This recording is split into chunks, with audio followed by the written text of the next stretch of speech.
नमस्कार दोस्तों, आज हम आपको 8 अगस्त 2019 को फिरोजाबाद में हुए एक दिल दहला देने वाले दोहरे हत्याकांड की कहानी सुनाने जा रहे हैं। इस वीडियो का उद्देश्य आपको जागरूक करना है, ना कि किसी का दिल दुखाना। अगर वीडियो पसंद आए तो इसे लाइक और शेयर जरूर करें और चैनल को सब्सक्राइब करें। 8 अगस्त 2019 को फिरोजाबाद के मोहल्ला नया रसूलपुर में करीब 11:30 पर सौरभ गुप्ता डॉक्टर दीपक गुप्ता के मकान पर पहुंचे। दरअसल सौरभ गुप्ता डॉक्टर दीपक के बेहद करीबी दोस्त थे, इसीलिए वह उनसे मिलने के लिए उनके घर आए थे।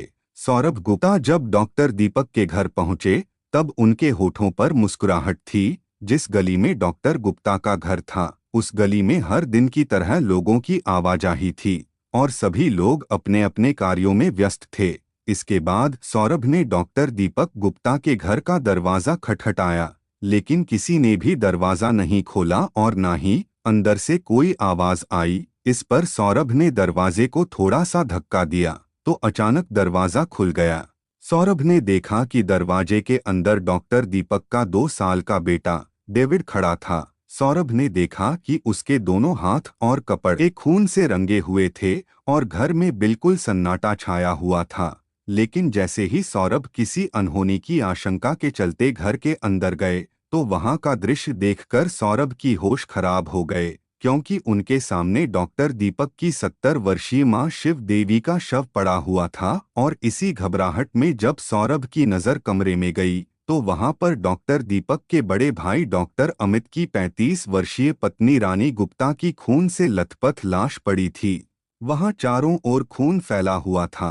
यह मंजर देखकर सौरभ का कलेजा कांप उठा और उसके मुंह से चीख निकल गई। इसी बीच 2 साल का मासूम डेविड घर के दरवाजे से बाहर निकल गया था। डॉक्टर के घर के पास में ही चूड़ी का कारखाना था। उसे कारखाने में लोग काम कर रहे थे। चूड़ी के गोदाम पर बैठे रामू गुप्ता की नजर डेविड पर पड़ी तो उसके हाथों और कपड़ों पर खून देखकर उन्हें लगा कि शायद बच्चे को गिरने से चोट लग गई है। उन्होंने डेविड को गोद में उठा लिया और उसकी चोट तलाशने लगे, लेकिन तभी सौरभ चीखते चिल्लाते हुए घर के बाहर आया। उसके शोर मचाने पर आसपास के लोग भी वहां पर पहुंच गए। डॉक्टर गुप्ता के घर के बाहर एकत्र लोगों को लगा कि शायद बदमाश हत्या करने के बाद छत पर चढ़कर पीछे के रास्ते से फरार हो गए होंगे। इसी आशंका के चलते कुछ लोग लाठी डंडे लेकर मकान की छत पर गए, लेकिन वहां पर उन्हें कोई भी नहीं मिला, क्योंकि यह मकान शहर के नामचीन बाल रोग विशेषज्ञ डॉक्टर एल.के. गुप्ता का पुश्तैनी मकान था, जिसमें उनके तीसरे नंबर के भाई डॉक्टर दीपक गुप्ता अपनी पत्नी दीप्ति गुप्ता और बेटे के साथ रहते थे, तथा दूसरे नंबर के भाई अमित गुप्ता अपनी पत्नी रानी और मां शिव देवी के साथ रहते थे। जबकि खुद डॉक्टर एल.के. गुप्ता अपने परिवार और बूढ़े पिता डॉक्टर वेद प्रकाश के साथ शहर के ही मोहल्ला नई बस्ती में रहते थे।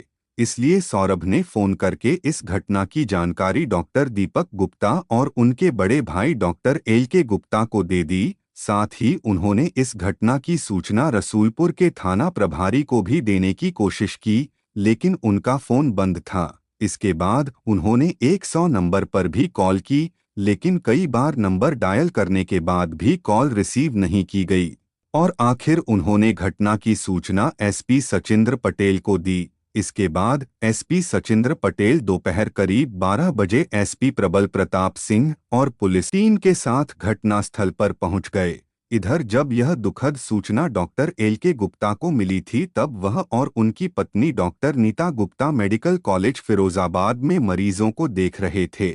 इसके बाद आनन फानन में डॉक्टर एल.के. गुप्ता अपनी पत्नी के साथ अपने पैतृक घर पहुंच गए। कुछ ही देर में अन्य घर वाले भी वहां पहुंच गए थे। इसके बाद पुलिस ने घटनास्थल को सील कर दिया ताकि सबूत से किसी तरह की कोई छेड़छाड़ न की जा सके। मामले की गंभीरता को देखते हुए एसपी सचिंद्र पटेल ने फॉरेंसिक टीम को भी मौके पर बुला लिया था। दिन दहाड़े हुई इस दोहरे हत्याकांड की खबर कुछ ही देर में पूरे इलाके में फैल गई और देखते ही देखते घटनास्थल पर लोगों की भारी भीड़ जुट गई। लोगों का आक्रोश और बढ़ती भीड़ को देखकर किसी अनहोनी की आशंका में पुलिस अधिकारियों को फिरोजाबाद के थानों के अलावा जिले के अन्य थानों से भी फोर्स बुलानी पड़ी। इधर सूचना मिलने पर डॉक्टर अरुण कुमार सिंह और संजय वर्मा भी मौके वारदात पर पहुंच गए थे। इसके बाद पुलिस अधिकारियों ने दोनों शवों की जांच की तो पता चला कि दोनों महिलाओं की हत्या बड़ी बेरहमी से गला रेत कर की गई थी। रानी का शव कमरे में पड़ा था। उसके शव के पास ही एक हथौड़ा और एक चाकू भी पड़ा था। रानी के पैरों के पास ही उसकी सास शिव देवी का शव पड़ा था। उनके पैर कमरे के बाहर आंगन में थे। जांच के दौरान यह चीज भी सामने आई कि खुद को हत्यारे से बचाने के लिए सास और बहू ने काफी संघर्ष किया था, क्योंकि उन दोनों के गले कटे होने के साथ साथ उनके शरीर पर भी कई जगह चोट के निशान थे। घटनास्थल के हालात देखने से लग रहा था कि रानी की हत्या पहले की गई होगी और उस समय शिव देवी ऊपर वाले कमरे में रही होगी। ऊपर की मंजिल पर लोहे की जाली के पास लगे नाली के पाइप पर भी खून लगा हुआ था। पुलिस ने अनुमान यह लगाया था कि पहले शिव देवी के सिर पर हथौड़े से प्रहार किया गया और फिर बाद में उन्हें घसीटते हुए नीचे लाया गया। नीचे जाकर उनकी भी गला रेत कर हत्या कर दी गई। घर में चारों तरफ खून फैला हुआ था। नीचे वाले कमरे में पलंग के पास रखी अलमारी भी खुली हुई थी और उसका सारा सामान बिखरा पड़ा था। मकान के ऊपर वाले हिस्से में सीढ़ियों के बाएं तरफ वाले कमरे में रखी अलमारी भी टूटी हुई थी और उसका भी सामान बिखरा हुआ था। लेकिन दूसरे कमरे में रखी अलमारी का केवल हैंडल ही टूटा हुआ था और इसका मतलब यह था कि इस अलमारी को भी खोलने का प्रयास किया गया था, लेकिन हत्यारे सफल नहीं हो पाए थे। इसके बाद फॉरेंसिक टीम ने अलमारी तथा अन्य स्थानों से फिंगरप्रिंट और अन्य सबूत एकत्र किए। घर वालों ने बताया कि मकान के ऊपरी हिस्से में छोटा भाई दीपक गुप्ता जबकि निचले हिस्से में दूसरे नंबर का भाई अमित गुप्ता अपनी पत्नी रानी, बेटी रिया और बेटे यीशु के साथ रहता था। घटना के समय दीपक के बेटे डेविड को छोड़कर बाकी सब बच्चे स्कूल गए हुए थे। इस घटना के बाद सभी बच्चों को स्कूल से बुला लिया गया था। हालांकि पुलिस थाना घटनास्थल से कुछ ही दूरी पर था, लेकिन फिर भी पुलिस घंटे बाद पहुंची थी और फिर भी हथियारों का सुराग तलाशने में डॉग स्क्वाड टीम को नहीं बुलाया गया था। इसलिए स्थानीय लोगों ने फोन करके यह बात सदर विधायक मनीष असीजा को बताई। उस दिन वह लखनऊ में थे, लेकिन घटना की जानकारी मिलने पर उन्होंने इसके बारे में गृह सचिव और डीजीपी को बताया। डीजीपी तक मामला पहुंचने के बाद दोपहर लगभग 2:15 बजे आईजी सतीश गणेश अपने साथ डॉग स्क्वाड की टीम लेकर मौके वारदात पर पहुंचे, लेकिन उस समय तक तो उस गली के अंदर और घटनास्थल पर सैकड़ों लोग आ जा चुके थे। इसलिए खोजी कुत्ता भी हत्यारे के बारे में कोई भी सुराग नहीं दे सका था।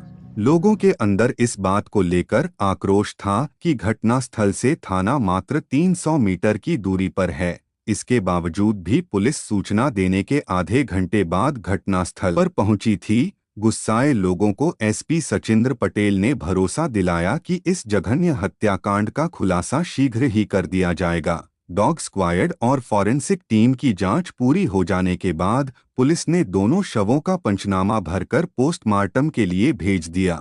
फिर पुलिस ने अपनी जांच में आगे पाया कि इस डबल मर्डर केस के पीछे कोई पुरानी रंजिश थी या फिर लूट का कोई मामला।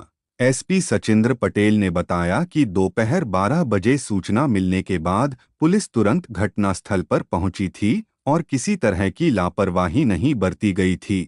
लेकिन खून से लथपथ बच्चे को देखकर पुलिस भी कुछ कहने की स्थिति में नहीं थी। इस हत्याकांड की पूरी तरह से जांच के लिए एसपी ने 2 टीमें बनाई थी, जिसमें से एक टीम का नेतृत्व एसपी क्राइम राहुल कुमार कर रहे थे, जबकि दूसरी टीम की जिम्मेदारी सीओ प्रबल प्रताप सिंह को सौंपी गई थी। इसके अलावा एसओजी प्रभारी धर्मेंद्र यादव भी इस जांच में शामिल थे। पुलिस इस मामले की जांच कर ही रही थी, लेकिन घर में रखा सामान सही सलामत था और घर वालों के मुताबिक उस सामान में से कुछ भी नहीं चुराया गया था। साथ ही मौके वारदात पर खून से सने हथियार भी बरामद हुए थे। इसके आधार पर पुलिस ने यह अनुमान लगाया कि यह हत्या लूट के इरादे से नहीं की गई थी, बल्कि इस हत्याकांड के पीछे कोई पुरानी रंजिश हो सकती थी। अब पुलिस घर वालों से और आसपास के लोगों से इस हत्याकांड के बारे में पूछताछ कर रही थी। पुलिस ने अपने शक की सुई डॉक्टर दीपक गुप्ता पर भी घुमाई, क्योंकि घटना के समय वह अपनी पत्नी दीप्ति के साथ मेडिकल कॉलेज में थे। लेकिन उनकी अनुपस्थिति में यह हत्याकांड कैसे हुआ? इसके साथ ही पुलिस ने सबसे ज्यादा ध्यान दिया 2 साल के डेविड पर, क्योंकि वह घर में अकेला था और उसकी आंखों के सामने ही उसकी दादी और चाची की बेरहमी से हत्या कर दी गई थी। इसीलिए पुलिस टीम ने इस घटना के बारे में 2 साल के मासूम से भी पूछताछ की। लेकिन सबसे बड़ा सवाल यह था कि इस दोहरे हत्याकांड के पीछे असल मकसद क्या था। फिर 9 अगस्त को पुलिस को अपने सूत्रों से एक अहम जानकारी मिली कि उस हत्याकांड के पीछे कोई और नहीं बल्कि घर का ही सदस्य यानी डॉक्टर दीपक गुप्ता का बड़ा भाई डॉक्टर अमित गुप्ता ही शामिल था।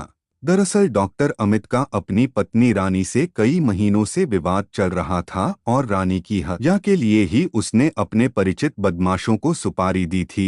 पुलिस की जांच में यह भी सामने आया कि डॉक्टर अमित का अपनी पत्नी रानी के साथ विवाद काफी लंबे समय से चल रहा था और रानी अपने पति के चरित्र पर शक करती थी, जबकि डॉक्टर अमित अपने छोटे भाई दीपक से भी बेहद चिढ़ते थे।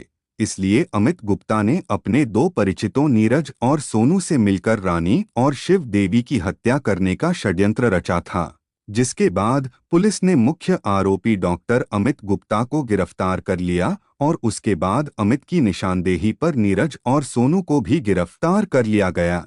इस पूरे मामले का खुलासा करते हुए एसपी सचिंद्र पटेल ने कहा कि गिरफ्तार बदमाशों से पूछताछ की जा रही है और हत्या में प्रयुक्त हथियार बरामद कर लिया गया है। फिर 2 दिन बाद पुलिस ने कोर्ट में चार्जशीट पेश कर दी और कोर्ट ने अमित गुप्ता, नीरज और सोनू को न्यायिक हिरासत में भेज दिया। दोस्तों, यह मामला सिर्फ एक घटना नहीं है बल्कि एक बहुत बड़ा सबक है कि गुस्से और रंजिश में आकर हमें कोई भी ऐसा कदम नहीं उठाना चाहिए जिससे हमारा परिवार ही बर्बाद हो जाए।